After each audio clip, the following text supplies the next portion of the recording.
நல்ல ஹெல்த்தியான immunity power laddu daily ஒன்று சாப்பிட்டா போதும். சின்னவங்கலேருந்து பெரியவங்க வரைக்கும் விரும்பி சாப்பிடுவாங்க. இதில் வெல்லம் சர்க்கரை எதுவுமே சேர்க்கல, ஆனால் அவ்வளோ ஸ்வீட்டாக இருக்கும். வாங்க எப்படி செய்கிறதுன்னு பார்க்கலாம். ஒரு ஸ்பூன் மட்டும் நெய் விட்டுட்டு 30 பேரிச்சம்பழத்தில் இருக்கிற விதையெல்லாம் எடுத்துட்டு ஒரு நிமிஷத்துக்கு இப்படி வதக்குனிங்கன்னா அந்த சூட்லேயே நல்லா சாஃப்ட் ஆகிடும். இது அப்படியே வேற ஒரு பிளேட்டுக்கு மாற்றிக்கோங்க. அதே வானல்லே 100 கிராம் அளவுக்கு பாதாம், பிஸ்தா, முந்திரி, வால்நட், வேர்க்கடலை இது எல்லாத்தையும் நல்லா வறுத்துட்டு இதை அப்படியே வேறு பிளேட்டுக்கு மாற்றிடுங்க.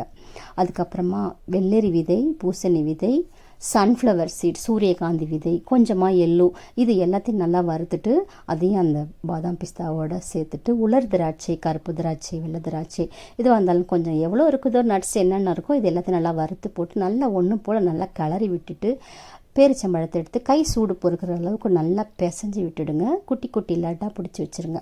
1 மாதம் ஆனாலும் அந்த லட்டு கெட்டே போகாதுங்க. உடனே செஞ்சு சாப்பிடுங்க. பாய்.